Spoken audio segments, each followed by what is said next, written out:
আচ্ছা, আপনি সমস্ত জীবন শুনে আসতেন না ইন্না লিল্লাহি ওয়া ইন্না ইলাইহি রাজিউন? এর অর্থ কি? আমরা এসেছি আল্লাহর পক্ষ থেকে এবং তার দিকেই আমরা ধাবিত হব। রাজিউন, তার দিকে। কেন এখানে বলা হচ্ছে না ইন্না লিল্লাহি ওয়া ইন্না ইলাইহি কবরুন?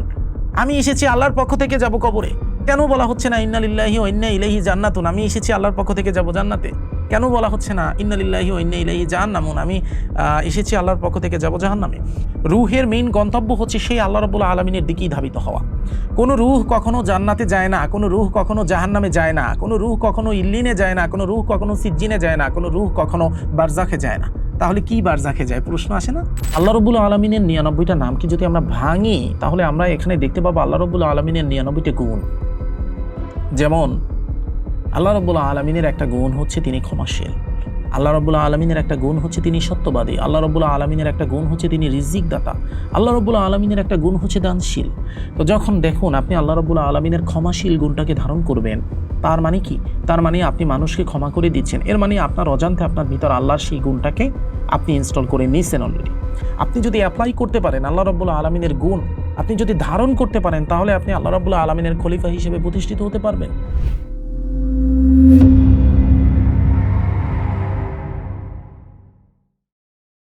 সত্যি সত্যি ভাবনায় পড়ার মতোই বিষয়। আমি সত্যি ভাবনায় পড়েই ছিলাম। আসসালামু আলাইকুম। ডিভাইন কোডেক্সের আজকের আলোচনার বিষয় আসমাউল হুসনার ম্যাট্রিক্স, মহাবিশ্বের নিয়ন্ত্রণকারী কোড। আমরা স্বাভাবিকভাবেই সাধারণ জীবনে আমাদের আলোচনায় সবসময় আমরা আল্লাহ তাআলার 99টা গুণবাচক নামের কথা শুনি। ভাবনার বিষয় হলো এর মধ্যে আরও যে বৃহত্তর পর্যায়ের মাহাত্ম্য এবং এর মধ্যে যে মজেজা এবং সৃষ্টিকর্তার সাথে কানেক্টেড হওয়া এবং ইহকালিক এবং পরকালিক উভয় ক্ষেত্রেই আমরা কিভাবে আরও বেশি উপকৃত হতে পারি, এই সামগ্রিক বিষয় নিয়ে আমরা আলোচনা করব। আজকের এই বৃহত্তর পর্যায়ের এবং গভীর জ্ঞান এবং বিষয় নিয়ে আলোচনায় আজকে আমাদের সাথে উপস্থিত রয়েছেন বিশিষ্ট কোরআন গবেষক হাফেজ সাইফুল্লাহ মনসুর। কেমন আছেন? আলহামদুলিল্লাহ, ভালো আছেন? জি আছি, আলহামদুলিল্লাহ। তো স্বাভাবিকভাবেই আসমাউল হুসনা সম্পর্কে আমাদের অডিয়েন্স এবং আমাদের জানার আগ্রহ থাকে। আসমাউল হুসনা কি কেবল স্রষ্টার পরিচয় বাচক নাম, নাকি এই পুরো মহাবিশ্ব এবং মানব জীবনের পরিচালনার 99টি আলাদা অপারেটিং কোড বা সিস্টেম ম্যাট্রিক্স? আমাদেরকে জানাবেন। জি অবশ্যই, খুব সুন্দর কথা বলেছেন। মহান পাক পরওয়ারদিগার রব্বুল আলামিন পবিত্র কালামে পাকে ইরশাদ করতেছেন ওয়ালিল্লাহিল আসমাউল হুসনা ফাদউহু বিহা, অর্থাৎ তার রয়েছে সুন্দর সুন্দর গুণবাচক নাম, তোমরা সেই নামে তাকে ডাকো।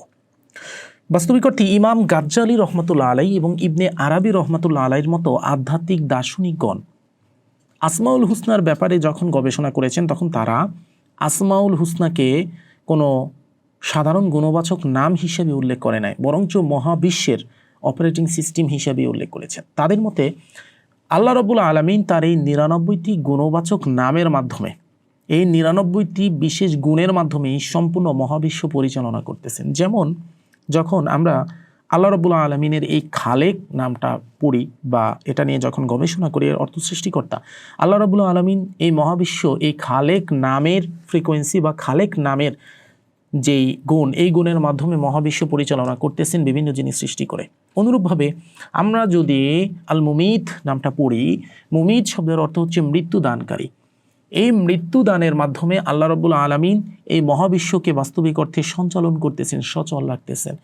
যদি মৃত্যু না হতো, বিনাশ না হতো, তাহলে কখনো সঞ্চালন হতো না। সৃষ্টি যেভাবে আছে, পালন যেভাবে আছে, বিনাশও কিন্তু সেভাবেই আবশ্যক। অনুরূপভাবে আমরা যদি আল্লাহ রাব্বুল আলামিনের পবিত্র কালামে পাকে সব থেকে উল্লেখকৃত একটি নাম ইয়া রব দেখতে পাই, তাহলে সেখানে আমরা দেখতে পাই যে রব শব্দের অর্থ পালনকর্তা। তো এই যে রব শব্দের অর্থ পালনকর্তা, এই পালনকর্তা নামের মাধ্যমে বা এই পালনকর্তা গুণের মাধ্যমে আল্লাহ রাব্বুল আলামিন কিন্তু এই বিশ্ব জগৎকে পালন করতেছেন। তো অনুরূপভাবে আমরা যদি আল্লাহ রাব্বুল আলামিনের একটি নাম ইয়া রজ্জাক দেখতে পাই, রজ্জাক শব্দের অর্থ রিজিক দাতা। তা আল্লাহ রাব্বুল আলামিন এই পবিত্র নামের মাধ্যমে, এই পবিত্র গুণের মাধ্যমে গুণান্বিত হয়েই কিন্তু তিনি সমগ্র বিশ্ব জগতে রিজিক প্রদান করতেছেন। আমরা যদি আল্লাহ রাব্বুল আলামিনকে দেখতে পাই ইয়া আলিমো, সবচেয়ে এলেম যার কাছে আছে তিনি হচ্ছেন ইয়া আলিমো, সকল আলেমের বড় আলেম। তো তিনি কিন্তু তার এই পবিত্র গুণবাচক নামের মাধ্যমে, এই গুণের মাধ্যমেই এলেম বিতরণ করে যাচ্ছেন। আমরা যদি আল্লাহ রাব্বুল আলামিনের একটি পবিত্র নাম দেখতে পাই যে তিনি হচ্ছে ন্যায় বিচারক, আল আদল, তার মানে কিন্তু তার এই বিশ্ব জগতে সে ন্যায় বিচার প্রতিষ্ঠা করার মাধ্যমে বিশ্ব জগৎ সচল রাখতেছেন। তো এভাবে আল্লাহ রাব্বুল আলামিনের 99টা নাম যদি আমরা গভীরভাবে দেখি, তাহলে আমরা বুঝতে পারি যে এই 99টা নাম শুধুমাত্র 99টা নাম না, বাস্তবিক অর্থে এই 99টা নাম হচ্ছে আল্লাহ রাব্বুল আলামিনের এই 99টা গুণকে প্রকাশ করার একটা মাধ্যম, যে এই 99টা গুণের মাধ্যমে এই সমগ্র বিশ্ব জগৎ সচল। এ কারণে হজরত ইমাম গাজ্জালি রহমতুল্লাহ আলাই এবং ইবনে আরাবি রহমতুল্লাহ আলাইয়ের মতো আধ্যাত্মিক দার্শনিকদের মতে আসমাউল হুসনা কেবল পরিচয় বাহক কোনো শব্দ বা নাম নয়, এগুলো হলো মহাবিশ্বের মূল অপারেটিং সিস্টেম। এক্ষেত্রে যদি আমরা একটা এক্সাম্পল বলি যে ইয়া রাজ্জাক, রিজিক দাতা, তাহলে আমরা কি বুঝবো যে রিজিক দাতা আমরা যদি তাকে কানেক্ট করি, এই জিকির যদি আমরা করি, আল্লাহকে ডাকি, ইবাদত করি, বলি, তাহলে ইয়া রাজ্জাক এটার মাধ্যমে কি আল্লাহ তাআলা কোনো দরজা খুলে দিচ্ছেন আমাদের রিজিকের জন্য, নাকি আমাদের মস্তিষ্কেই এমন কোনো প্রক্রিয়া হচ্ছে যে প্রক্রিয়ার মধ্য দিয়ে আসলে আমরা রিজিক সন্ধান বা রিজিক অর্জনের পথে যাচ্ছি? আপনার মতামত। অর্থাৎ আপনার প্রশ্নটা হচ্ছে যে আল্লাহ রাব্বুল আলামিনের পবিত্র নাম ইয়া রাজ্জাকু, এই নামটা যদি আমরা তেলাওয়াত করি বা এই নামটার যদি আমরা জিকির করি, তাহলে কি আমরা আল্লাহ রাব্বুল আলামিন আমাদের জন্য রিজিকের দ্বার উন্মুক্ত করে দিচ্ছেন, এবং একই সাথে কি আমাদের শরীরে বা আমাদের মস্তিষ্কে এমন কোনো চেঞ্জ আসতেছে কিনা যেটা আমাদের বিভিন্ন রিজিকের দরজাগুলোকে চিনতে সহায়তা করতেছে বা বিভিন্ন মাধ্যমগুলোকে অ্যাডপ্ট করতে সহায়তা করতেছে? ব্যাপারটা মস্তিষ্কে কি ঘটতেছে? আচ্ছা, তো এখানে এর উত্তর হলো দুটাই। সেটা হচ্ছে আধ্যাত্মিক জগতের বা সুফি তত্ত্বে আমরা যদি স্পিরিচুয়ালিটি নিয়ে কাজ করি বা কথা বলি, গবেষণা করি, তাহলে সেক্ষেত্রে দুটা জিনিস খুব গুরুত্বপূর্ণ ভূমিকা পালন করে। এই দুইটা জিনিস হচ্ছে, নাম্বার 1 হচ্ছে আপনার ভিতরের অবস্থা বাহিরের অবস্থাকে প্রভাবিত করে। একটা কথা রয়েছে, যাহা কিছু আছে বিশ্ব ব্রহ্মাণ্ডে তাহা কিছু আছে মানব শরীরে। অর্থাৎ আপনি বিশ্বজগতে যা কিছু দেখতে পাচ্ছেন আপনার মানব শরীরে কিন্তু তা বিদ্যমান রয়েছে। অনুরূপভাবে আমরা যে দুইটা চেঞ্জের কথা বলছি, এই দুইটা চেঞ্জের মাধ্যমে আমরা এটা দেখতে পাই যে যদি আমার ভিতরে আমি কোনো চেঞ্জ আনতে পারি, তার মানে বাহিরের জগতও সেই অনুসারে আমার দিকে চেঞ্জ হবে, আমার দিকে সেই চেঞ্জ অনুসারে বাহিরের জগৎ ধাবিত হবে, যদি আমরা আমাদের ভিতরের জগতে কোনো রকম চেঞ্জ আনতে পারি। তো যখন আমরা আল্লাহ রাব্বুল আলামিনের এই পবিত্র নাম তেলাওয়াত করব, তখন দুইটা জিনিস আমাদের সাথে ঘটবে। এই দুইটা জিনিসকে আমি দুইভাবে ব্যাখ্যা করব। নাম্বার 1 কথা আপনি একটু শুনুন মনোযোগ দিয়ে, সেটা হচ্ছে আমরা যদি আধুনিক কোয়ান্টাম ফিজিক্সের দিকে তাকাই, তাহলে আধুনিক কোয়ান্টাম ফিজিক্স অনুসারে বা ল অফ অ্যাট্রাকশন অনুসারে বা ম্যানিফেস্টেশন টেকনিক অনুসারে আমরা দেখতে পাই যে আমরা আমাদের মস্তিষ্ক থেকে যেই ফ্রিকোয়েন্সি মহাবিশ্বে প্রেরণ করি, মহাবিশ্ব হুবাহু সেই ফ্রিকোয়েন্সি আমাদের দিকে প্রেরণ করে। আমরা যদি আমাদের মস্তিষ্ক থেকে ব্যাড বা নেগেটিভ ফ্রিকোয়েন্সি প্রেরণ করি, মহাবিশ্ব আমাদের দিকে সেই নেগেটিভ ফ্রিকোয়েন্সি প্রেরণ করবে। আমরা যদি আমাদের মস্তিষ্ক থেকে পজিটিভ ফ্রিকোয়েন্সি প্রেরণ করি, তাহলে মহাবিশ্ব আমাদের দিকে সেই পজিটিভ ফ্রিকোয়েন্সি প্রেরণ করবে।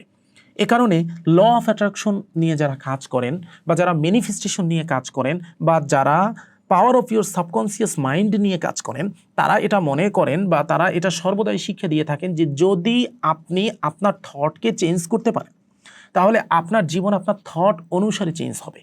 গৌতম বুদ্ধ বলেছিলেন যে একজন মানুষের জীবনে যা কিছু আপতিত হয় এর জন্য ওই মানুষ নিজেই দায়ী, অন্য কোনো মানুষ দায়ী না, ওই মানুষ নিজেই দায়ী, তার চিন্তা দায়ী। রাসূল করিম সাল্লাল্লাহু আলাইহি ওয়াসাল্লাম বুখারী শরীফের প্রথম হাদিসে বলেন, ইন্নামাল আমালু বিন্নিয়াত, মানুষের প্রত্যেক কাজ তার নিয়াতের উপর নির্ভরশীল। আমরা যদি নিয়াত শব্দটাকে ভাঙি, তাহলে এর অর্থ দাঁড়ায় ইচ্ছা। নিয়াত শব্দের অর্থ ইচ্ছা, আর নিয়াতু হিয়া ইরাদাতিল কলব, অর্থাৎ আপনার মনের তীব্র ইচ্ছাটাই হচ্ছে নিয়াত। তার মানে হচ্ছে ইচ্ছা বলতে কিন্তু আমরা ভাবনাকে বোঝাতে পারি। আমরা যেটা ভাবি, আমরা কি ভাবি, আমাদের যেটা ইচ্ছা সেটাই তো আমরা ভাবি। তো এই ইচ্ছা অনুসারে কিন্তু আমাদের কর্ম নির্ভর হচ্ছে, আমাদের তাকদীর কিন্তু এই ইচ্ছা অনুসারে নির্ভর হচ্ছে। তো যখন আমরা ইয়া রাজ্জাকু পবিত্র নামটি তেলাওয়াত করব, তখন কি হবে ঠান্ডা মাথায় ভাবা ট্রাই করেন। আমাদের মস্তিষ্ক থেকে একটা পজিটিভ ভাইব্রেশন মহাবিশ্বের দিকে প্রেরিত হবে। ইয়া রাজ্জাকু যখন আমরা পড়ব হে রিজিক দাতা, তখন আপনি যখন ইয়া রাজ্জাকু বা হে রিজিক দাতা পড়তেছেন, আপনার অন্তরে কিন্তু আপনার অবচেতন মনে একটা প্রশ্ন চলে আসে না বা একটা থট চলে আসে না যে আমি সেই রিজিক দাতাকে ডাকতেছি বা আহ্বান করতেছি যিনি সবাইকে রিজিক প্রদান করে। তার মানে আপনার অবচেতন মনে, আপনার অজান্তেই কিন্তু এই বিশ্বাস চলে এসেছে অলরেডি যে আপনি ইয়া রিজিক দাতা বা হে রিজিক দাতা বলে আল্লাহ রাব্বুল আলামিনকে আহ্বান করছেন, আল্লাহ অবশ্যই আপনার রিজিকের ব্যবস্থা করবেন। আপনার এই পজিটিভ থটের কারণে মহাবিশ্বে পজিটিভ ফ্রিকোয়েন্সি চলে যাচ্ছে, এবং মহাবিশ্ব আপনার দিকে পজিটিভ ফ্রিকোয়েন্সি পাঠিয়ে দিচ্ছে। এটা হচ্ছে কোয়ান্টাম ফিজিক্স অনুসারে আমি বললাম, বা ল অফ অ্যাট্রাকশন অনুসারে বললাম। এবার আসি মেডিকেল সায়েন্স অনুসারে, আমরা যখন কোনো পজিটিভ বাক্য তেলাওয়াত করি বা কোনো পজিটিভ বাক্য জিকির করি বা আমাদের মনোমস্তিষ্কে কোনো পজিটিভ বাক্য ইনপুট করি বা গভীর ধ্যানে যখন আমরা ইয়া রাজ্জাকুর মতো কোনো পজিটিভ জিনিস জিকির করি, তখন নিউরোসায়েন্সের ভাষায় আমাদের মস্তিষ্কের রেটিকুলার অ্যাক্টিভেটিং সিস্টেম উদ্দীপ্ত হয়। এটা আমাদের মস্তিষ্কের চারপাশে ছড়িয়ে থাকা সুযোগগুলো বা বিভিন্ন অপরচুনিটিগুলোকে আমাদের সামনে উন্মুক্ত করে দেয়।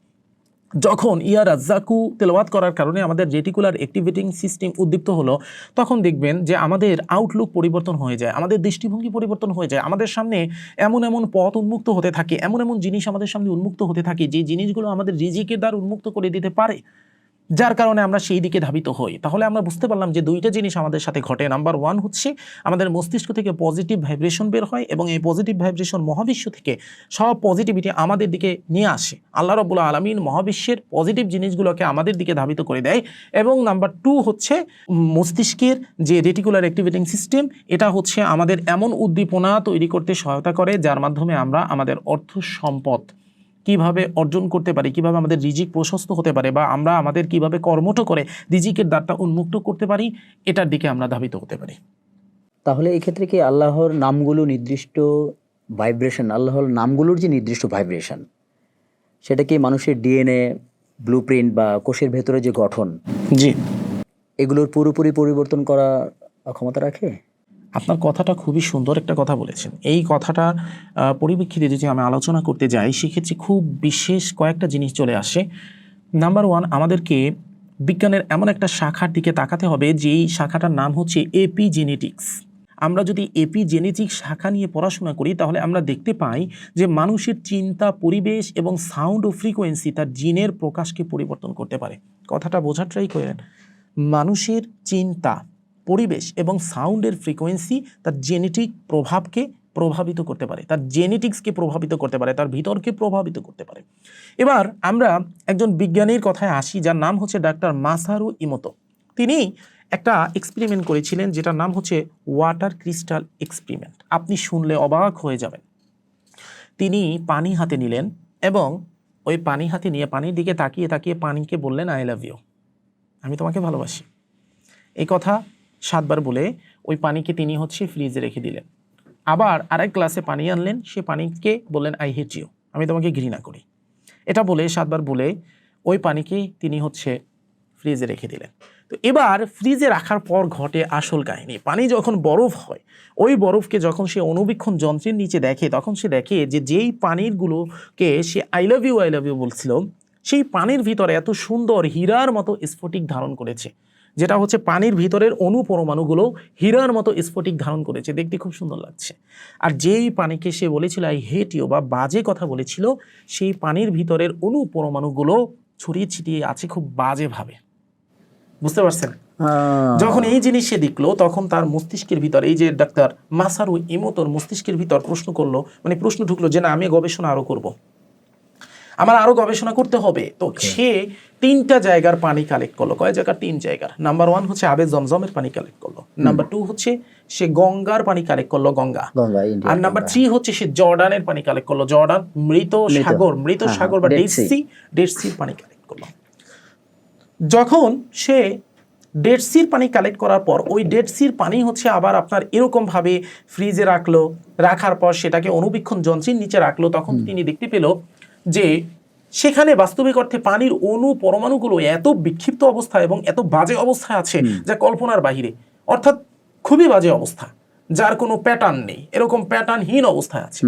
সে যখন গঙ্গার পানি দেখলো, তখন গঙ্গার পানির সেখানে সে দেখলো যে গঙ্গা থেকে আনা পানি, যেখানে হচ্ছে ওই বিভিন্ন হিন্দু বা বিভিন্ন সনাতনী ধর্মরা হচ্ছে বিভিন্ন মন্ত্র জপ করে বা বিভিন্ন হচ্ছে ডুব লাগায়, গঙ্গার পানি এসে যখন তিনি দেখলো, তখন তিনি দেখলো যে এই গঙ্গার পানিতে যে স্ফটিক আসছে, সেই স্ফটিক বাস্তবিক অর্থে ওই যে আই লাভ ইউ বলা যে স্ফটিক কিছুটা তার মতো, অর্থাৎ পজিটিভ, এভাবে স্ফটিক আকার ধারণ করা বা ভালো আকার ধারণ করা। এবার সে যখন আবে জমজমের পানি নিল, তখন সে দেখলো যে আবে জমজমের পানির ভিতর যে স্ফটিক, সেটা জাস্ট মানুষের ইমেজিনের বাহিরে এত সুন্দর এবং হীরার মতো স্ফটিক আকার ধারণ করে আছে আবে জমজমে, যেটা বাস্তবিক অর্থে না ওই গঙ্গার ছিল, না হচ্ছে আমরা যে আগে আই লাভ ইউ বলা পানি রাখছি তাতে ছিল, কিছুতে ছিল, মানে এত সুন্দর। এবার সে কি করলো, আবে জমজমের ওই পানিকে নর্মাল পানির সাথে মিক্সচার করলো, নর্মাল পানিকে হচ্ছে আবার সে বরফি ক্রিস্টালে পরিণত করলো, তারপর সেই ক্রিস্টালে পরিণত করা পানিটাকে সে হচ্ছে আবার এভাবে দেখলো যে সেখানে কি অবস্থা হয়, যে আমি আবে জমজমের পানি আবার নর্মাল পানির সাথে মিক্সচার করলাম, তো মিক্সচার করার পর সেই নর্মাল পানি কি আবার আবে জমজমের পানি হলো কিনা এটা দেখার জন্য এটাকে যখন পর্যবেক্ষণ করলো, তখন সে দেখতে পেলো যে সেই নর্মাল পানিও আবে জমজমের পানির মতো ক্রিস্টাল আকার ধারণ করে ফেলেছে। যখন এটা নিয়ে সে গবেষণা করলো, তো গবেষণার পর সে বাস্তবিক অর্থে যে জিনিসটা পেলো সেটা হচ্ছে মানুষের সাউন্ডের ফ্রিকোয়েন্সি। মানুষ যখন তার মুখ থেকে উত্তম শব্দ বা উত্তম কথা বলে, সেই উত্তম কথার ফ্রিকোয়েন্সি এতটা বেশি যে সেটা সেই পানির ভিতরের ক্রিস্টালগুলোকে একটা সুন্দর আকার বা স্ফটিকের আকার ধারণ করাতে বাধ্য করে। আর মানুষ যখন খারাপ কথা বলে তখন সেটা বিচ্ছিন্ন অবস্থায় থাকে, যেভাবে ডেড সি, ওটা তো আজাবের জায়গা, ওখানে গিয়ে কোনো মানুষ ভালো কথা বলে না, যার কারণে সেখানের অবস্থা এটা। আর জমজমের অবস্থা হচ্ছে এটা, যে জমজম পবিত্র কাবা শরীফের পাশে থাকার কারণে এই যে লক্ষ লক্ষ কোটি কোটি বিলিয়ন বিলিয়ন মানুষ সেখানে গিয়ে লাব্বাইক আল্লাহুম্মা লাব্বাইক বলতেছে, কোরআন তেলাওয়াত করতেছে, আল্লাহ রাব্বুল আলামিনের পজিটিভ নামগুলো তেলাওয়াত করতেছে, যার কারণে ওখানে এত বেশি পরিমাণ ভাইব্রেশন উৎপন্ন হয়েছে, যে ভাইব্রেশনের কারণে আশেপাশে থাকা এই যে জমজম কূপের পানি সেটা হচ্ছে পরিপূর্ণরূপে পবিত্র হয়ে এমন একটা স্ফটিক ধারণ করেছে যে সেটা বাস্তবিক অর্থে মানুষের কল্পনার বাহিরে। তো এটা হচ্ছে আপনার সায়েন্টিফিক ভাষা আমি বললাম। কেন আপনার এই কথাটা আমি এখানে নিয়ে আসলাম, আপনার প্রশ্ন ছিল যে আল্লাহ রাব্বুল আলামিনের নামগুলোর কি নির্দিষ্ট কোনো ভাইব্রেশন আছে যা মানুষের ডিএনএর ব্লুপ্রিন্ট বা কোষের গঠনকে পুরোপুরি পরিবর্তন করতে পারে। এবার আসেন ঠান্ডা মাথায়, যেহেতু আমরা পানির কথা বললাম, তাহলে একবার ভাবেন যে একজন মানুষের দেহে কত পার্সেন্ট পানি থাকে। অ্যাভারেজে 70% পর্যন্ত পানি থাকে, অর্থাৎ 70% পানি থাকে। তাহলে যখন একজন মানুষ মহান পাক পরওয়ারদিগার রব্বুল আলামিনের সেই পবিত্র নামগুলো তেলাওয়াত করতেছে, সেই ভাইব্রেশনে নিজেকে মানে সম্পূর্ণরূপে ভাইব্রেশনের ভিতর নিয়ে যাচ্ছে, সে যখন পবিত্র নাম তেলাওয়াত করার কারণে এমন এমন উচ্চ কম্পাঙ্ক তৈরি হচ্ছে তার শরীরে, তখন তার শরীরের ভিতর থাকা 70% পানি কিসের আকার ধারণ করতেছে, সেই ক্রিস্টাল ক্লিয়ার সেই স্ফটিকের আকার ধারণ করতেছে, অর্থাৎ পজিটিভ আকার ধারণ করতেছে, যার কারণে তার সমস্ত শরীরে যত জিন রয়েছে, তার সমস্ত শরীরে যত অর্গান রয়েছে, যা কিছু আছে সব কিছু ওই পজিটিভিটির ভিতরে আবদ্ধ হয়ে যাচ্ছে। এ কারণে আল্লাহ রাব্বুল আলামিনের এই নামগুলো নির্দিষ্ট ভাইব্রেশন এতটা বহন করে যা একজন মানুষের ডিএনএর ব্লুপ্রিন্ট বা কোষের ভিতরের গঠনকে পরিপূর্ণরূপে পরিবর্তন করে দিতে পারে। আশা করি আপনি উত্তরটি পেয়েছেন। এবার আমরা যদি ঠিক আমরা একটু যদি উল্টোভাবে চিন্তা করি, এরকম যেমন আল কাহার বা আল মুন্তাকিম এর মতো জালালি বা প্রতাপশালী নামগুলোর সাধারণ মানুষ না বুঝে যদি অতিরিক্ত জিকির করে, নিজেদের জীবনে এর কি কোনো নেতিবাচক বা ধ্বংসাত্মক প্রভাব পড়ার আশঙ্কা বা সম্ভাবনা? অত্যন্ত সুন্দর একটি প্রশ্ন করেছেন। দেখুন, আল্লাহ রাব্বুল আলামিনের পবিত্র নামগুলোকে দুটি ভাগে বিভক্ত করা হয়েছে। একটা নাম হচ্ছে জালালি আর একটা হচ্ছে জামালি। অর্থাৎ একটা হচ্ছে আপনার সুন্দর সুন্দর অর্থাৎ নরম বা শীতল বিশিষ্ট নাম, শীতলতা প্রদানকারী নাম, আর একটা হচ্ছে অগ্নিজ বা হচ্ছে আপনার খুবই জালালিয়াতপূর্ণ নাম। তো এখন আপনি যেই দুইটা নামের কথা বললেন, ইয়া কাহার অর্থাৎ সব থেকে অতি কঠোর, ইয়া মুনতাকিম অর্থাৎ এর মানেই হচ্ছে যিনি হচ্ছে আপনার প্রতিশোধ গ্রহণ করে, এই ধরনের নামগুলো হচ্ছে জালালিয়াতের সর্বোচ্চ পর্যায়ের নাম। বুঝতে পারছেন? তো যখন এই জালালিয়াতের সর্বোচ্চ পর্যায়ের নাম একজন মানুষ তেলাওয়াত করবে দরকারের অতিরিক্ত, তখন কি হয়? আমরা ইতিপূর্বে যে কোশ্চেনটা আপনি করেছিলেন যে আল্লাহ রাব্বুল আলামিনের নামগুলো তার দৈহিক বা একজন মানুষের জেনেটিক পরিবর্তন করতে পারে কিনা, সেই আলোচনার থেকে কিন্তু আমরা এটা বলেছিলাম যে নামের যে ফ্রিকোয়েন্সি আছে বা কম্পাঙ্ক আছে তার মাধ্যমে আমাদের দেহের কম্পাঙ্কগুলো কিন্তু চেঞ্জ হয় এবং সেই অনুসারে আমাদের দেহে কিন্তু অনেক পরিবর্তন সাধিত হয়। তাহলে আপনি একবার চিন্তা করেন, যদি আমি বারবার ধ্বংসাত্মক এবং কঠোর নামগুলো পড়তে থাকি তাহলে কি হবে? তাহলে আমাদের দেহে যে এই যে পানি আছে, এই পানিগুলো বাস্তবিক অর্থে কঠোর বা ধ্বংসাত্মক যে কম্পাঙ্কগুলো এগুলো ধারণ করবে, যার কারণে আমাদের অজান্তেই আমাদের দেহ এবং আমাদের মনোমস্তিষ্ক বাস্তবিক অর্থে আল্লাহর ওই জালালিয়াতপূর্ণ নামের কম্পাঙ্কে এমনভাবে অনুরণিত হবে যে আমাদের ভিতরও আমাদের অজান্তে জালালিয়াত চলে আসবে। তখন আমাদের রাগ মেজাজ হবে খিটখিটে, তখন আমরা হচ্ছে মানে অল্পতে চেতে যাব, তখন হচ্ছে আমরা এমন কিছু কর্ম করে ফেলবো যাতে সাধারণ মানুষ হচ্ছে আমাদের উম্মাদ বা পাগলও বলতে পারে। কথা বুঝতে পারছেন? আমাদের মনস্তাত্ত্বিক পরিবর্তন পরিবর্তন হয়। এ আসতে কারণে থাকবে। সাধারণত যারা সুফি বিদ্যা প্র্যাকটিস করে বা যারা সুফি সাধক, তারা সাধারণত মানুষকে আপনার আল্লাহ রাব্বুল আলামিনের যে জামালি নাম, যেমন ইয়া রহমানু, তারপর ইয়া গফফারু, তারপর হচ্ছে ইয়া রহিমু, এই ধরনের জামালি নামগুলো, ইয়া কুদ্দুসি, এগুলো তেলাওয়াত করার জন্য বেশি পরামর্শ দিয়ে থাকে জালালি নামের থেকে। তবে হ্যাঁ, জালালি নাম কি তেলাওয়াত করবে না? অবশ্যই করবে, কিন্তু জালালি নাম তেলাওয়াত সেই ব্যক্তিই বেশি পরিমাণে করবে যে ওইটার শক্তিটা ধারণ করার ক্ষমতা রাখে। যদি শক্তি ধারণ করার ক্ষমতা না রাখে এরকম সাধারণ ব্যক্তি জালালি নাম তেলাওয়াত করা শুরু করে, তাহলে তার প্রেশার বেড়ে যাবে, তাহলে তার হচ্ছে ইন্ট্রাক্রেনিয়াল প্রেশার বেড়ে যেতে পারে, সে হচ্ছে অস্থির হয়ে যেতে পারে, সে নানান সমস্যায় কিন্তু আপতিত হতে পারে। বুঝতে পারছেন? তো এখন আমাদের আরেকটা বিষয় প্রশ্ন আসে, সেটা হলো যে আমরা যদি বলি যে এরকম যে আমরা সময়তে সময় আমরা বিভিন্ন যারা বুজুর্গ আছেন, যারা আমাদের কোরআন হাদিস সম্পর্কে যারা আমাদেরকে ধারণা দেন, বা বিভিন্ন মাহফিলে যে হাদিসে আছে যে 99টা নাম যদি আমরা মুখস্থ করি তাহলে আমরা জান্নাতে প্রবেশ করবো, এরকম একটা স্টেটমেন্ট।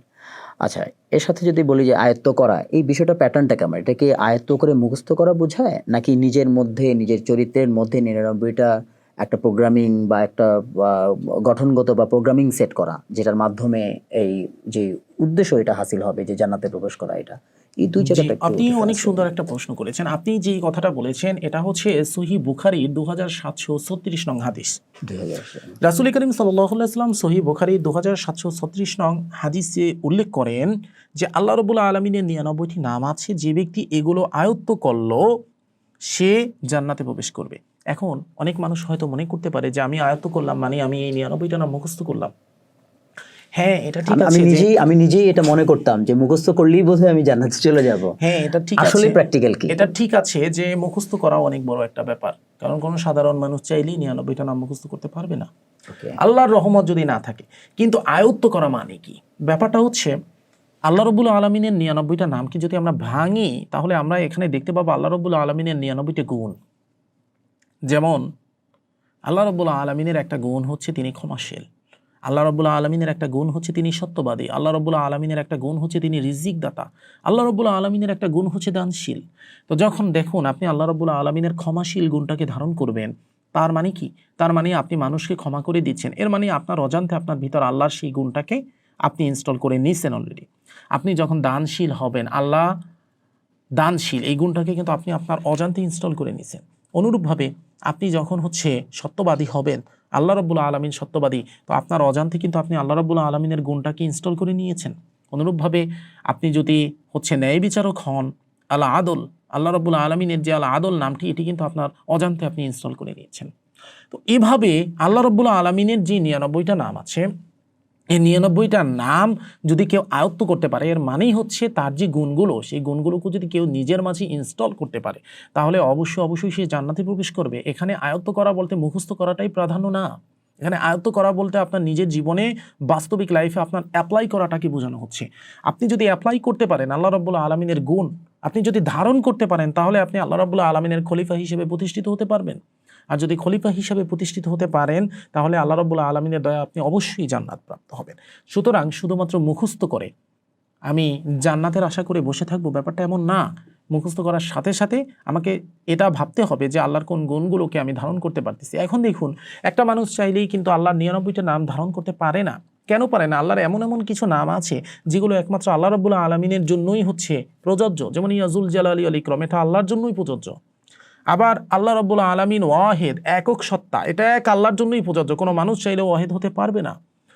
আল্লাহ রাব্বুল আলামিন পবিত্র কালামে পাকে সূরা কাহাফের শেষ আয়াতের দিকে যদি আমরা তাকাই, তাহলে আমরা দেখতে পাই তিনি বলতেছেন, উল্লাহ কানাল বাহরু মিদাদাল লিকালিমাতি রব্বি লানাফিদাল বাহরু কবলা আং তাংফাদা কালিমাতু রব্বি ওয়ালাউ জিনা লিমিসলিহি মাদাদা। এর অর্থ হচ্ছে যে বলো, যদি সকল সমুদ্রগুলোর পানি কালি হয়ে যায় এবং সকল গাছগুলো যদি কলম হয়ে যায়, তারপরও আল্লাহ রাব্বুল আলামিনের গুণগান যদি লেখা শুরু করে শেষ করতে পারবে না। বুঝতে পারছেন? সকল সমুদ্র কালি হয়ে গেলেও, সকল গাছগুলো কলম হয়ে গেলেও আল্লাহ রাব্বুল আলামিনের গুণগান লিখে শেষ করা যাবে না। তাহলে আপনার কাছে আমার প্রশ্ন, যে রবের গুণগান লিখে শেষই করা যাবে না, তার গুণবাচক নাম কিভাবে শেষ করা যায় বলেন? গুণগান মানেই তো গুণবাচক নাম। তাই আল্লাহ রাব্বুল আলামিনের গুণবাচক নামের কোনো শেষই নেই। অনেক আছে। তার মাঝে মাত্র 99টা আল্লাহ রাব্বুল আলামিনের গুণবাচক নাম রাসূল করিম সাল্লাল্লাহু আলাইহি ওয়াসাল্লাম আমাদের কাছে তুলে ধরেছেন। আমাদের 99টা শব্দ আমাদের মাঝে কখনোই ইনস্টল করা সম্ভব না, বরঞ্চ যেগুলো ইনস্টল করা সম্ভব সেগুলো যদি আমরা ইনস্টল করতে পারি তাহলে ইনশাআল্লাহ তাআলা আমরা অবশ্যই জান্নাতে প্রবিষ্ট হতে পারবো।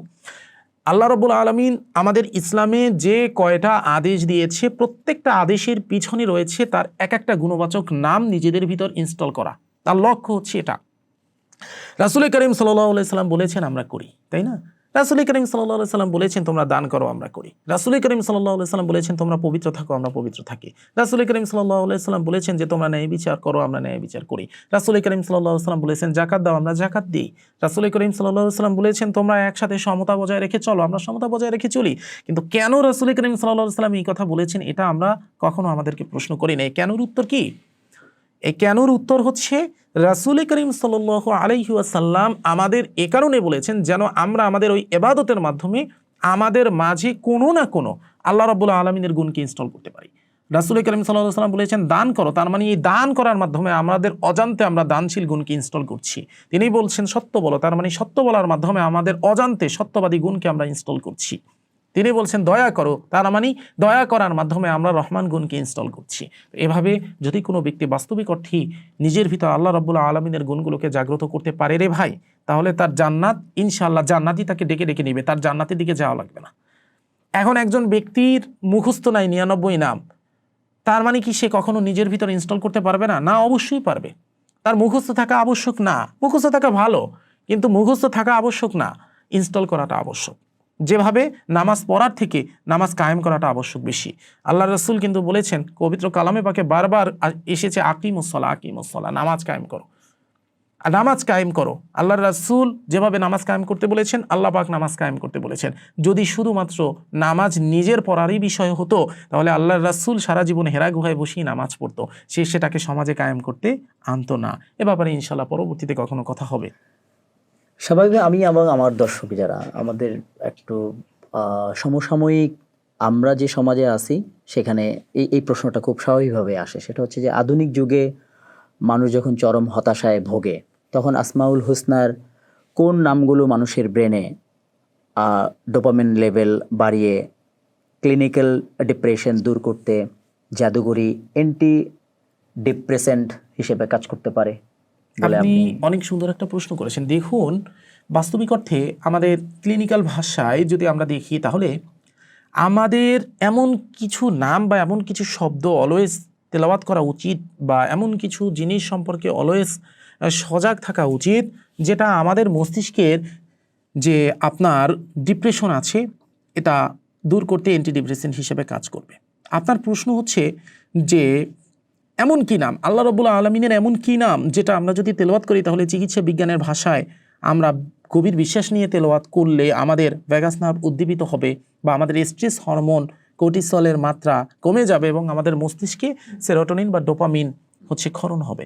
তো দেখুন, আল্লাহ রাব্বুল আলামিনের 99টা নাম সম্পর্কে কিন্তু আমরা জানি এবং 99টা নামের অর্থও আমরা জানি, তাই না? তো এই অর্থগুলো যদি আমরা জানি তাহলে আমরা দেখতে পাবো যে এই অর্থর ভিতর আল্লাহ রাব্বুল আলামিনের একটি নাম রয়েছে ইয়া সালাম, অর্থাৎ হে শান্তিদাতা। আল্লাহ রাব্বুল আলামিনের একটা নাম রয়েছে ইয়া বাসিত, অর্থাৎ হে সম্প্রসারণকারী। তার একটা নাম রয়েছে ইয়া ফাত্তাহ, অর্থাৎ হে বিজয় দানকারী বা হে বিজয় দানকারী। তো এখন দেখুন, ঠান্ডা মাথায় আপনি একবার ভাবার ট্রাই করুন ভাই, আমাদের বর্তমান সমাজে এবং আমাদের বর্তমান জীবদ্দশায় কোন কোন নাম বা কোন কোন কারণে আমরা ডিপ্রেশনে পড়ি? ঠান্ডা মাথায় ভাবেন, যে যে কারণে আমরা ডিপ্রেশনে পড়ি তার 3টা প্রধান কারণ হচ্ছে আমাদের অন্তরে শান্তি নেই, তাই আমরা ডিপ্রেশনে পড়ি, তাই না? আমরা শান্তি খুঁজি, কেউ বাইরে শান্তি খোঁজে, কেউ পরিবারে শান্তি খোঁজে। যদি পরিবারে শান্তি না পায় তাহলে সে বাইরে খোঁজে, বাইরে শান্তি না পেলে পরিবারে খোঁজে। যখন বাইরে পরিবারে কোথাও শান্তি পায় না তখন একা একা ডিপ্রেশনে পড়ে শান্তি খোঁজে। অনুরূপভাবে আমাদের অর্থ সম্পদে সমস্যা থাকতে পারে, কিংবা আমাদের হচ্ছে জ্ঞানেই সমস্যা থাকতে পারে। সংকুচিত জ্ঞান, সংকুচিত অর্থ, এটাও কিন্তু আমাদের বাস্তবিক অর্থে ডিপ্রেশনের একটা অন্যতম কারণ। যে আমাদের ডিপ্রেশনের অন্যতম কারণ হচ্ছে আমাদের অর্থ নাই, বা আমাদের কোনো একটা বিষয় জ্ঞান নাই, সংকুচিত অবস্থায় আছে, বা আমাদের হচ্ছে সামাজিক যে প্রভাব প্রতিপত্তি বা সামাজিক সম্মান সংকুচিত অবস্থায় আছে। এটাও আমাদের ডিপ্রেশনের একটা কারণ হতে পারে। আর আমাদের ডিপ্রেশনের আর একটা কারণ হতে পারে পরাজয়। সৃষ্টিগতভাবেই জন্মগতভাবেই মানুষ পরাজয় বরণ করাকে ভয় পায়। যে এই জিনিসে আমি যদি পরাজয়, হায় আল্লাহ আমি এটা করবো, যদি আমি হেরে যাই যদি আমি এটা না হয়, আমি অমুক জায়গায় যাবো একটা অনুষ্ঠান করতে, যদি সেখানে হচ্ছে আমি অনুষ্ঠানে না জিতি বা যদি আমি পরিপূর্ণ করতে না পারি, আমি যদি হেরে যাই, তাহলে তো প্রধানত আমাদের দৈনন্দিন জীবনের যেই প্রধান ডিপ্রেশনের কারণ হচ্ছে এই তিনটা। নাম্বার 1 হচ্ছে আমাদের সংকুচিত হওয়ার প্রবণতা বা সম্প্রসারণ হওয়ার প্রবণতা, নাম্বার 2 হচ্ছে আমাদের শান্তির খোঁজার প্রবণতা, এবং নাম্বার 3 হচ্ছে আমাদের জয় পরাজয়ের প্রবণতা। তো আমরা যদি মহান পাক পরওয়ারদিগার রব্বুল আলামিনের তিনটা নাম দেখি, তাহলে তিনটা নামের মধ্যে ইয়া সালাম হচ্ছে হে শান্তিদাতা, অনুরূপভাবে ইয়া বাসিত শব্দের অর্থ হচ্ছে হে সম্প্রসারণকারী, এবং ইয়া ফাত্তাহ শব্দের অর্থ হচ্ছে হে বিজয়দানকারী। সুতরাং ঠান্ডা মাথায় একবার ভাবা ট্রাই করেন। কিছুক্ষণ পূর্বে আলোচনায় আমরা বলেছিলাম যে মানুষের দেহের 70% পানি থাকে। সেখানে আমরা ডাক্তার মাসারুল মুক্তর একটা খুব সুন্দর এক্সপেরিমেন্টের কথা উল্লেখ করেছি। তাহলে আমরা যদি আমাদের দৈনন্দিন জীবনে আল্লাহ রাব্বুল আলামিনের এই পবিত্র নাম ইয়া সালাম, ইয়া বাসিত এবং ইয়া ফাত্তাহ, এটা যদি চরম হতাশাগ্রস্ত অবস্থায় আল্লাহ রাব্বুল আলামিনের প্রতি অত্যন্ত সমর্পিত হয়ে ইয়াকিন রেখে বেশি বেশি তেলাওয়াত করি, তাহলে অবশ্যই ইনশাআল্লাহ তাআলা আমাদের শরীরে যে মলিকুলার চেঞ্জ আসবে, সেই মলিকুলার চেঞ্জের কারণে এই শব্দগুলো আমাদের ভ্যাগাস নার্ভকে উদ্দীপিত করবে, এবং এটা আমাদের স্ট্রেস হরমোন কর্টিসলের মাত্রা কমিয়ে দিবে, এবং আমাদের মস্তিষ্কে সেরোটোনিন ও ডোপামিনের মতো হেভি হরমোনের নিঃসরণ ঘটাবে, যা আমাদের একটা মানে প্রাকৃতিক অ্যান্টিডিপ্রেসেন্ট হিসাবে কাজ করবে ইনশাআল্লাহ তাআলা। তাহলে যদি আমরা সহজভাবেই খুব প্রাসঙ্গিক আর একটা সৃষ্টিকর্তা বা আল্লাহ তালার গুণবাচক নামে আসি, আল ওয়াদুদ, মহাপ্রেমময়। এই নামের শক্তির সাথে মহাবিশ্বের গ্র্যাভিটি বা আমরা যদি মধ্যাকর্ষণ শক্তির কোনো গোপন সংযোগ আছে কি? এক। দ্বিতীয় হচ্ছে, যদি গ্রহ নক্ষত্রের আকর্ষণ আর আত্মার আকর্ষণের কেন্দ্রবিন্দু কি আপনার মতে একটাই? আপনি খুব সুন্দর একটা কথা বলেছেন। সেটা হচ্ছে কি, দেখেন আল্লাহ রাসূল ইরশাদ করতেছেন, কুল্লু শাইইন ইয়ারজিউ ইলা আসলিহি, অর্থাৎ প্রত্যেক জিনিস তার মূলের দিকে প্রত্যাবর্তন করে। দেখুন, আমরা যদি পবিত্র কাবা শরীফের দিকে তাকাই, তাহলে আমরা দেখতে পাই যে আমরা কাবাকে তাওয়াফ যেভাবে আমরা কাবাকে তাওয়াফ করি, আমরা যদি মহাকাশের দিকে তাকাই, আপনি দেখতে পাবেন মহাকাশ কিন্তু বাস্তবিক অর্থে কোনো একটা নির্দিষ্ট কেন্দ্রবিন্দুকে কেন্দ্র করে ওভাবেই তাওয়াফ করতেছে, ওই সেম প্যাটার্নে তাওয়াফ করতেছে। আমরা যদি একটা অণু পরমাণুকে ভাঙি, আমরা যদি একটা নিউক্লিয়াসের দিকে তাকাই, তাহলে আমরা যে নিউক্লিয়াসের কক্ষপথ দেখতে পাবো, সেটাও কিন্তু ওই সেম প্যাটার্ন। অনুরূপভাবে একটা ঘূর্ণিঝড় যদি হয়, আপনি দেখতে পাবেন যে ওই ঘূর্ণিঝড়ও কিন্তু ওই সেম প্যাটার্ন, একটা কেন্দ্রকে কেন্দ্রবিন্দু করে হচ্ছে সেম প্যাটার্নে করতেছে। তাহলে এই মহাবিশ্বের যা কিছুই আমরা দেখতে পাচ্ছি, সব কিন্তু বাস্তবে করতে সেম প্যাটার্নেই ঘটতেছে। আপনি একটা গ্লাসের ভিতর পানি নিবেন, সেই পানির ভিতর হচ্ছে আপনি চিনি দিবেন, চিনি দিয়ে সেই পানিটাকে গোলাবেন। যখন আপনি চামচ দিয়ে সেই পানিটাকে গোলানো শুরু করবেন, তখনও আপনি দেখবেন ওই চামচের ভিতরটাকে কেন্দ্র করে ওই একই প্যাটার্নে সবকিছু করতেছে। এটা কেন বলতেছি? কুল্লু শাইইন ইয়ারজিউ ইলা আসলিহি, প্রত্যেক জিনিস তার মূল জিনিসের দিকে ধাবিত হয়, প্রত্যাবর্তন করে। তো আপনি আমাকে জিজ্ঞেস করছিলেন যে এর কারণটা কি, এটা কি সব একই প্যাটার্ন? দেখুন, আমাদের দৈনন্দিন জীবনের রূহ যেভাবে আল্লাহ রাব্বুল আলামিনের পক্ষ থেকে এসেছে, আল্লাহ রাব্বুল আলামিন সূরা হিজরের 29 নং আয়াতে বলতেছেন যে ওয়ানাফাকতু ফীহি মির রূহি ফাকাউ লাহু সাজিদিন, অর্থাৎ আমি আদমের ভিতর আমার রূহ থেকে রূহ ফুৎকার করে দিলাম এবং সকল ফেরেশতাদেরকে বললাম তাকে সিজদা করতে। এই রূহ আসছে কোথা দিয়ে? আল্লাহ রাব্বুল আলামিনের পক্ষ থেকে। তার মানে এই রূহ বাস্তবিক অর্থে একটা কেন্দ্রীভূত কোনো একটা জিনিসকে কেন্দ্র করে ঘুরতেছে, ওই একই প্যাটার্নে কোনো একটা জিনিসকে কেন্দ্র করে ঘুরতেছে, এবং সেই জিনিসটা কি? সেই জিনিসটার কিছুই না, সেই জিনিসটা হচ্ছে স্বয়ং আল্লাহ রাব্বুল আলামিন। আচ্ছা, আপনি সমস্ত জীবন শুনে আসতেন না ইন্না লিল্লাহি ওয়া ইন্না ইলাইহি রাজিউন? এর অর্থ কি? একটা মানুষ মৃত্যুর সাথে সাথে আমরা পড়তেছি ইন্না লিল্লাহি ওয়া ইন্না ইলাইহি রাজিউন। সবাই একদম জন্মগতভাবে পড়তেছি, আলেম ওলামারা থেকে শুরু করে যে একদম গাধা মার্কা মানুষ কিছু জানে না, সেও পড়ে ইন্না লিল্লাহি ওয়া ইন্না ইলাইহি রাজিউন। এর অর্থ কি? আমরা এসেছি আল্লাহর পক্ষ থেকে এবং তার দিকেই আমরা ধাবিত হব, রাজিউন, তার দিকে। কেন এখানে বলা হচ্ছে না ইন্না লিল্লাহি ওয়া ইন্না ইলাইহি কবরুন, আমি এসেছি আল্লাহর পক্ষ থেকে যাব কবরে? কেন বলা হচ্ছে না ইন্না লিল্লাহি ওয়া ইন্না ইলাইহি জান্নাতুন, আমি এসেছি আল্লাহর পক্ষ থেকে যাব জান্নাতে? কেন বলা হচ্ছে না ইন্না লিল্লাহি ওয়া ইন্না ইলাইহি জাহান্নামুন, আমি এসেছি আল্লাহর পক্ষ থেকে যাব জাহান্নামে? পবিত্র কালামে পাকে যে কয়টা জায়গায় মৃত্যুর কথা বলা আছে, প্রত্যেকটা জায়গায় বলা সুম্মা ইলা রাব্বিকুম তুরজাউন, প্রত্যেকটা জায়গায় কুল্লু নাফসিন যায়িকাতুল মাউত, প্রত্যেক নফসের মৃত্যুর স্বাদ গ্রহণ করতে হবে, প্রত্যেক প্রাণের মৃত্যুর স্বাদ গ্রহণ করতে হবে। সুম্মা ইলা রাব্বিকুম তুরজাউন, অতঃপর তোমরা তোমার রবের দিকে যাত্রা করবে। কেন বলা হচ্ছে না কুল্লু নাফসিন যায়িকাতুল মাউত সুম্মা ইলা কবরুন? কেন বলা হচ্ছে না সুম্মা ইলা কবরি তুরজাউন? কেন বলা হচ্ছে না?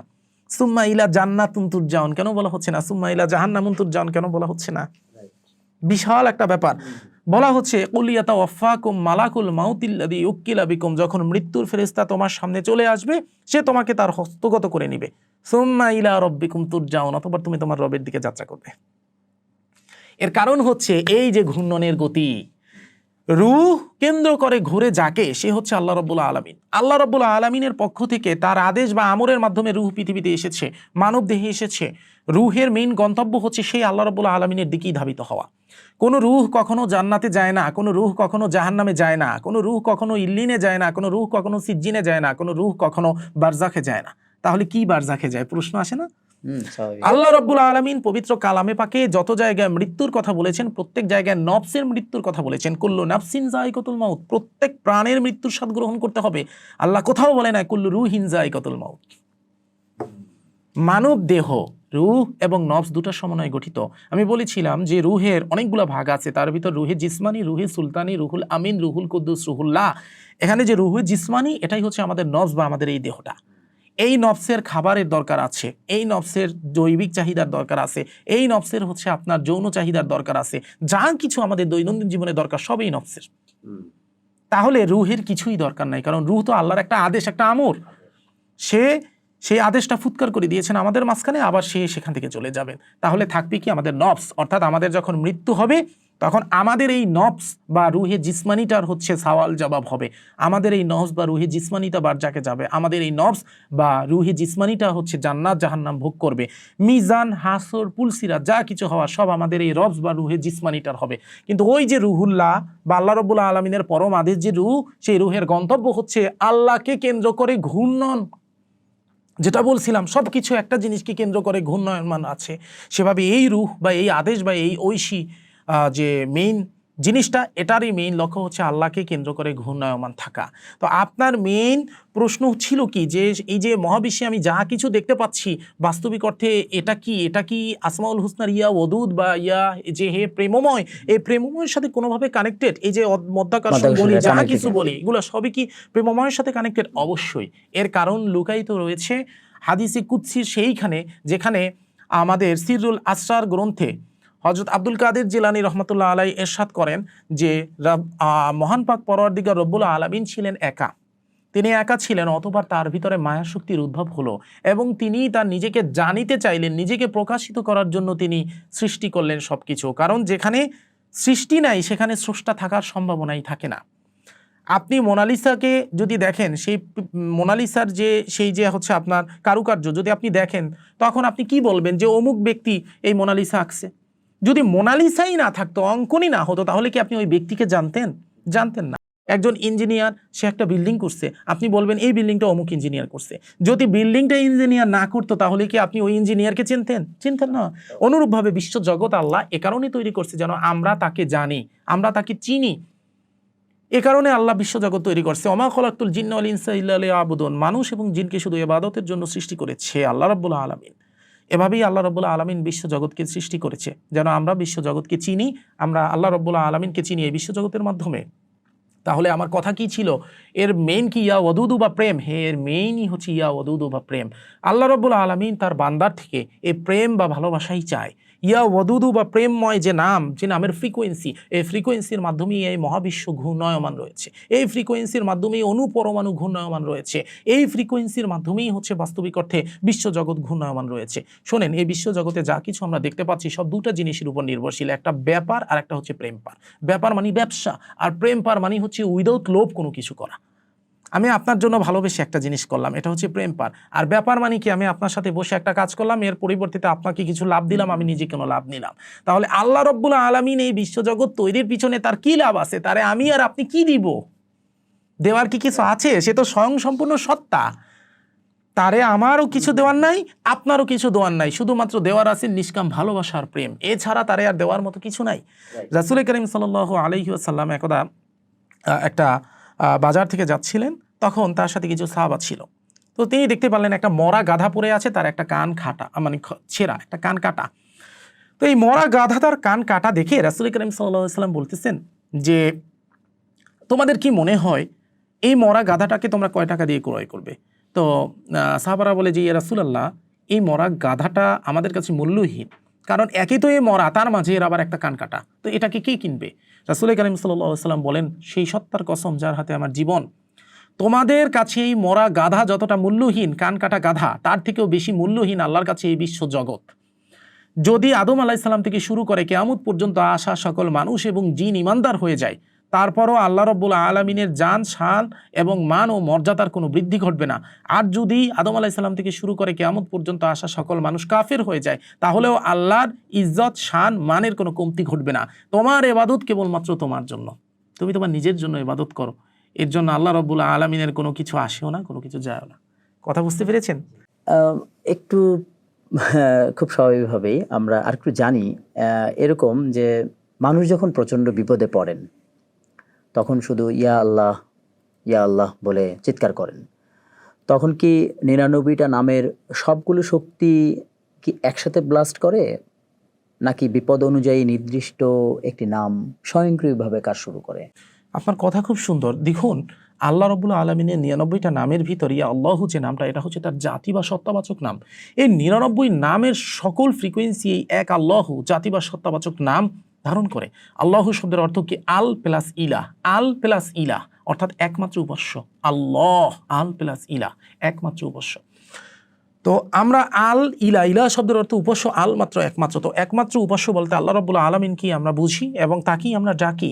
তো যখন একজন মানুষ প্রচণ্ড বিপদে আপতিত হয়, তখন প্রচণ্ড বিপদে পতিত হওয়ার সময় সে কিন্তু খুব কঠোরভাবে আর্তনাদ করে, একজন বিপদগ্রস্ত ব্যক্তি হিসাবে আর্তনাদ করে। এবং আল্লাহ রাব্বুল আলামিন সূরা নমলে এটা ইরশাদ করতেছেন, সূরা নমলে, যে তিনি বলতেছেন যে বলো আম্মাই ইউজিবুল মুত্তর ইজা দাহু ওয়া ইয়াকশিফুস সু, অর্থাৎ কে সে যে বিপদে পতিত ব্যক্তির আর্তনাদের উত্তর দেয় এবং তাকে বিপদ থেকে রক্ষা করে।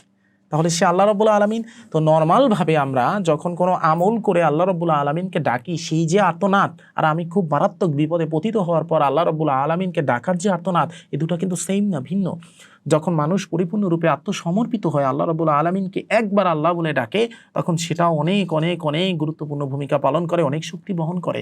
তাই আপনার প্রশ্ন ছিল যে যখন প্রচণ্ড বিপদে পড়ে ইয়া আল্লাহু বলে চিৎকার করে, তখন ৯৯টি নামের সবগুলোর শক্তিকে একসাথে ব্লাস্ট করে? অবভিয়াসলি শুধু ৯৯টা নামের না, যত গুণ আছে সবগুলোর শক্তি একই সাথে ব্লাস্ট করে। কিন্তু দরকার হচ্ছে শুধু একটা জিনিস, সেটা হচ্ছে আপনার নিজের অন্তরকে পরিপূর্ণরূপে সমর্পিত করে ইয়াকিন অটুট রেখে আল্লাহ রাব্বুল আলামিনকে ডাকা, যে আমি আমার রবকে ডাকছি, সে আমার জন্য যথেষ্ট।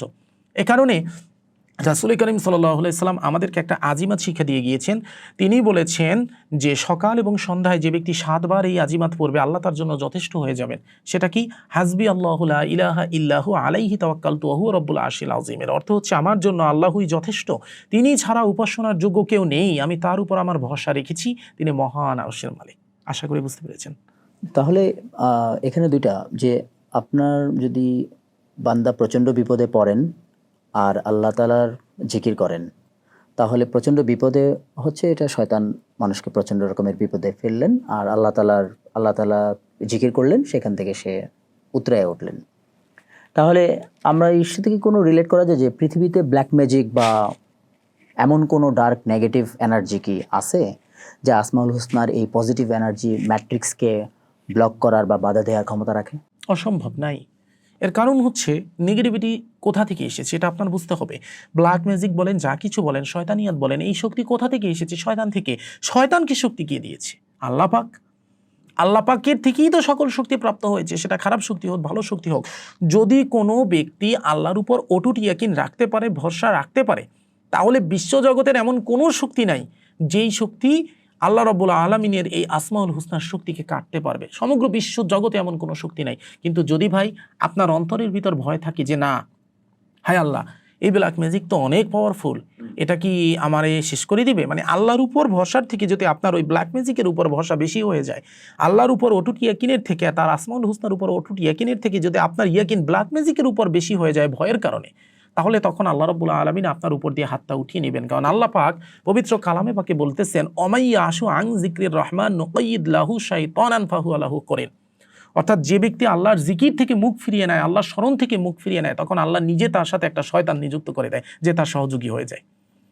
এ কারণে অনেক মানুষ আছে যে নামাজ পড়ে, রোজা করে, হজ পড়ে, জাকাত পড়ে, তারপরেও দেখবেন ব্ল্যাক ম্যাজিকে একদম সর্দ হয়ে যায়। 30,000 কোরআন শরীফও যদি তার গলায় ঝুলাই দেন, তারপরও সে ব্ল্যাক ম্যাজিকে আক্রান্ত, তারপরও জিনে আক্রান্ত। এর কারণ কি? তার অন্তরে সে আল্লাহ রাব্বুল আলামিনের প্রতি ওই ইয়াকিনটাই রাখতে পারে না যে আমার রব আমার সাথে আছে, বিশ্বজগতের কেউ আমার কিছু করতে পারবে না। আল্লাহর রাসূলের উপর ব্ল্যাক ম্যাজিক করা হয়েছিল, যার কারণে আল্লাহর রাসূল এর উপর সূরা ফালাক, সূরা নাস অবতীর্ণ হয়েছে। দেখুন, বিশ্ব জাহানের প্রভু তার এত পেয়ারা হাবিবের উপর ব্ল্যাক ম্যাজিক করা হয়েছে। কেন ব্ল্যাক ম্যাজিকটা করতে তিনি দিলেন? কেন আল্লাহ রাব্বুল আলামিন চাইলে কি সেটা বাধা দিতে পারতেন না? কিন্তু তারপরও কেন আল্লাহ রাব্বুল আলামিন ব্ল্যাক ম্যাজিক হতে দিলেন? কারণ রাসূল করিম সাল্লাল্লাহু আলাইহি ওয়াসাল্লামের জীবনের প্রত্যেকটা জিনিস আমাদের জন্য অনুকরণীয়, প্রত্যেকটা জিনিস আমাদের জন্য শিক্ষা।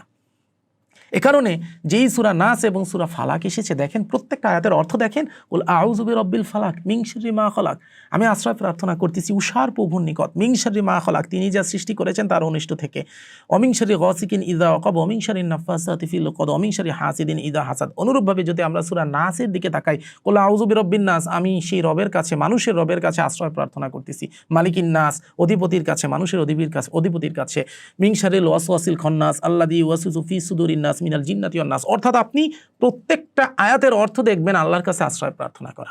অর্থাৎ কি জানেন, আল্লাহ রাসূল বলেছেন যদি কোনো ব্যক্তি সূরা নাস এবং ফালাক সকাল সন্ধ্যা পড়ে, রেগুলারিটি মেনটেন করে, তাহলে বিশ্বের কোনো ব্ল্যাক ম্যাজিক, কোনো শক্তি, কোনো কালো জাদু, কোনো জিন তার উপর আসর করতে পারবে না। কেন? কারণ আমি যদি আল্লাহকে ডাকি তাহলে আমার অন্তর থেকে ডাকতে হবে। এখন আমি হাত ধরে বললাম যে আমি আল্লাহ তোমার কাছে আশ্রয় প্রার্থনা করতেছি, এটা করতেছি, ওটা করতেছি, আর অন্তরে ভাবলাম হায় রে আল্লাহ, এত কুফরি ব্ল্যাক ম্যাজিক, আমি তো শেষ হয়ে যাব, আমি কিভাবে বাঁচবো? তখন আল্লাহ উপরের দিকে তাকিয়ে আমাদের দিকে হাসবে আর বলবি কি জানেন, তোর আমার শক্তি থেকে ব্ল্যাক ম্যাজিকের উপর বেশি বিশ্বাস, ঠিক আছে তাইলে তোর সাথেই শয়তান নিযুক্ত করে দিই। এবং এটা লজিক্যাল না এটা। জি। এখন আমরা একটু স্বাভাবিকভাবে এত মনোমুগ্ধকর আলোচনা এবং জ্ঞানগর্ভ আলোচনার পরে স্বাভাবিক আমি এবং আমার অডিয়েন্সের একটা বিষয়ে জানার খুব আগ্রহ। প্রত্যেকটা মানুষই আমরা বাস্তব জীবনে এবং এই চরম ব্যস্ত কর্পোরেট জীবনে ইন্ডিভিজুয়াল একজন মানুষ কিভাবে দিনে 10 মিনিট 5 মিনিট সময় দিয়ে আসমাউল হোসনার ওপর যদি সে একই বলে মহাজাগতিক যে এনার্জি, এই এনার্জি বা এটাকে কি বলি যে ম্যাট্রিক্স, তার সাথে নিজেকে কিভাবে আমরা সিঙ্ক করব? জি, আমি বুঝতে পেরেছি আপনার কথা। হচ্ছে আমি এর কানেক্টটা কিভাবে করব, আল্লাহ কানেক্টটা কিভাবে করব? দেখুন, সব থেকে উত্তম হয় যে এটা আধুনিক একটা যুগ, বর্তমান যুগ, আপনার কাছে মোবাইল আছে, আপনার আসমাউল হোসনা মুখস্থ থাকার তো দরকার নেই, আপনার কাছে মোবাইল আছে না, বেশি কিছু তো দরকার নাই। আপনি মোবাইলে সার্চ করেন আসমাউল হোসনা লিখে, দেখবেন কত ইউটিউব ভিডিও চলে আসবে, আপনি উঠতে বসতে সেগুলো শুনতে থাকেন, আল্লাহ 99টা নাম শুনতে থাকেন, আপনি ফিল করতে থাকেন যে আল্লাহ আপনার সাথে আছে, অটো আপনি কানেক্ট হয়ে যাবেন, আপনার মুখস্থ করার দরকার নাই। আর যদি কেউ মুখস্থ করে আলহামদুলিল্লাহ, আর যদি কেউ মুখস্থও না করে, মোবাইলও কেনার টাকা নাই না কিছু নাই, তারপরও তুমি তোমার আল্লাহকে হাজির এবং নাজির মানো। তুমি এটা মানো যে আমি আমার রবকে দেখছি না, কিন্তু আমার রব তো আমাকে দেখছেন, তিনি তো প্রখর দৃষ্টি সম্পন্ন। যখন তুমি এটা ভাববা যে আমার রব আমাকে দেখছেন, আমার রব আমাকে শুনছেন, তখন অটো তুমি নেগেটিভ কাজ থেকে দূরে থাকবা, অটো আল্লাহর দিকে তুমি ধাবিত হবা, অটো তুমি তার সাথে টিউন হয়ে যাবা। আল্লাহকে পাওয়া কঠিন কিছু না ভাই। মানুষ মনে করে যে আল্লাহকে পাওয়া কঠিন, আসলে কঠিন না। একজন ব্যক্তি যদি রুমের ভিতর ঢুকে চিৎকার করতে থাকে আমি সূর্য দেখবো, সূর্য দেখবো, সূর্য দেখবো, আপনি কি বলবেন? এই তুই রুম থেকে বের হ, আকাশের নিচে দাঁড়া, সূর্য তো আকাশে সর্বদা উপস্থিত। অনুরূপভাবে আল্লাহ তো সর্বদাই উপস্থিত, আল্লাহকে পাওয়া কঠিন কিছু না, আপনার দূরে যাওয়া লাগবে না। আকরাবু ইলাইহি মিন হাবলিল ওয়ারিদ, আমি তোমার শাহরগের নিকটে, আমি তোমার ঘাড়ের শাহরগের নিকটে। অর্থাৎ যে শাহরগ, যে আটারি আপনার সব থেকে কাছে, যেটার জন্য আপনি বেঁচে আছেন, তার থেকেও আল্লাহ আপনার নিকটে। তাহলে তারই পাওয়ার জন্য আপনার অন্য মানুষের পা ধরার কি দরকার? আপনার শুধু দরকার চোখ বুঝে তার প্রতি আত্মসমর্পিত হয়ে ওই যে নফসের যে স্বরূপ, ওই স্বরূপ রুম থেকে বের হয়ে আকাশের নিচে দাঁড়িয়ে যাওয়া। আল্লাহ সদা উপস্থিত আছেন ইনশাআল্লাহ তাআলা। এবার একটা ইন্টারেস্টিং প্রশ্ন আপনাকে করা, আপনার যে ইউটিউব চ্যানেল বলেন, আপনার ফেসবুকে আপনার ভক্তদের কাছ থেকে আমরা কোনোভাবে জেনেছি যে আপনি এই আসমাউল হোসনা অর্থাৎ আল্লাহ তাআলার যে 99টা গুণবাচক নাম, এটা আপনার মুখস্থ, এবং এর পেছনে খুবই ইন্টারেস্টিং একটা স্টোরি আছে, যেটা আপনি কি বলে এটাকে বাই বর্ন এটা জানেন। জি। এবং এটা স্বাভাবিকভাবে একটা আগ্রহ তৈরি করে যে আপনি যদি আমাদেরকে একটু এই 99টা নাম আমাদেরকে বলে শোনান, আমরা খুবই উপকৃত এবং পুলকিত হব, এবং আমরা নিজেরাও আপনার একইভাবে এটাতে আসার আগ্রহ বোধ করবো। জি প্লিজ। জি জাযাকাল্লাহ। আসলে ব্যাপারটা হচ্ছে যে আমি যখন ছোট ছিলাম, অনেক ছোট তখন আমি যখন সেপারা পড়া শুরু করি, প্রথম যেদিন আলিফ বা তা সা জিম হা পড়া শুরু করছি, তখন আমার যে হুজুর তিনি আমাকে পড়ানো স্টার্ট করবেন, তখন আমি সেপারার পিছনে আমার মনে আছে এখনও স্পষ্ট, ওটা হচ্ছে আমপারা সেপারা না কি যেন একটা নাম ছিল, সেপারার পিছনে আল্লাহ 99টা নাম লেখা আছে। তা আমি আমার হুজুরকে জিজ্ঞেস করলাম যে এগুলো কি, তো তিনি বললেন আল্লাহ 99টা নাম আছে, সেই নামগুলো এখানে লেখা। তো আমি বললাম যে ঠিক আছে আমি নামগুলো একটু পড়ি হুজুর। তো সে যখন আমাকে পড়ে শোনানো শুরু করলো, তখন আমি তারে বললাম থামেন, আমার যেন কেন এগুলো মুখস্থ। আমার তখন বয়স 4 বছর না জানি 5 বছর, কেবল কথা বলা স্টার্ট করছি, মানে এক্স্যাক্ট আমার মনে নাই ঠিক কত বছর, তখন আমি মাদ্রাসায় ভর্তি হইনি, বুঝছেন। তো হুজুর বলল কি ফাইজলামি করো, তুমি কেবলমাত্র হচ্ছে স্টার্ট করছো, ঠিক আছে আমপারা পড়া, তো তুমি বলতেছো যে আল্লাহ 99 নাম তোমার মুখস্থ। আমি বলি যে জানি না, আমার যেন কেন মনে হচ্ছে আমি পারি, তো আমি একবার বলি আপনি একটু ধরেন তো। তো হুজুর ওনারও মুখস্থ না, হুজুরেরও মুখস্থ না, তো হুজুর আমপাড়ার ওই সেপারা ধরে যখন ধরা শুরু করলো, আমি বলা শুরু করলাম, তো আলহামদুলিল্লাহ আমি এই আল্লাহ থেকে শুরু করে সবুর পর্যন্ত গিয়ে থামলাম, বুঝছেন। মাশাআল্লাহ। এই সবর পর্যন্ত গিয়ে থামলাম। তো তারপর হুজুর যা বলার বললো, সবাই একটু অ্যাস্ট্রোনিস্ট হলো, আমার ফ্যামিলিগত আমার মেম্বার, আমার মা বাবা সবাই অ্যাস্ট্রোনিস্ট হলো, আমি নিজেও অ্যাস্ট্রোনিস্ট হলাম, হাউ ইজ ইট পসিবল। তো পরবর্তীতে আমি এই আসমাউল হুসনার প্রতি আমার এতটা ভালোবাসা এবং মহব্বত জন্মায় যে আমি আমার আসমাউল হুসনাকে আমার দৈনন্দিন জীবনের রুটিন বানিয়ে নিই। সেটা হচ্ছে আমি প্রতিদিন 5 ওয়াক্ত নামাজের পর আমি একটা করে সেজদা দিই, 5 ওয়াক্ত নামাজের পর। এই সেজদাটাই হচ্ছে আমি আসমাউল হুসনা একসাথে সব পড়ি, এবং একসাথে আসমাউল হুসনা পড়ার সাথে সাথে পবিত্র কালামে পাকের আয়াতুল কুরসি থেকে শুরু করে খুব ইম্পর্টেন্ট যে 33 আয়াতগুলো আছে, এগুলোর খুব ইম্পর্টেন্ট আয়াত, যেমন সূরা হাশরের শেষ 3 আয়াত, আয়াতুল কুরসি, শাহিদাল্লাহু আন্নাহু কুলিল্লাহু মালিকাল মুলকি, এভাবে এই আয়াতগুলো পড়ি। এবং তার সাথে আল্লাহ রাব্বুল আলামিন রাসূল করিম সাল্লাল্লাহু আলাইহি ওয়াসাল্লাম তার ব্যাপারে ওই যে ইসমে আজম 2-3টা ইসমে আজম উল্লেখ করে গিয়েছেন, ওই ইসমে আজমগুলো পড়ি। তো এভাবে আমি একটা সেজদা 10 মিনিট লেন্থ হয় আমার ওই সেজদার, 10 মিনিট আমি লেন্থে এইগুলো পড়ে ওই সেজদা থেকে উঠি এবং আল্লাহর কাছে দোয়া করি যে আল্লাহ আমি তোমাকে তোমার খুশির জন্য এটা পড়লাম, এর জন্য আমার কোনো সওয়াবও লাগবে না, কোনো গুনাহও লাগবে না, কোনো জান্নাতও লাগবে না, কিছু না, আমি নিষ্কামভাবে তোমার জন্য পড়লাম।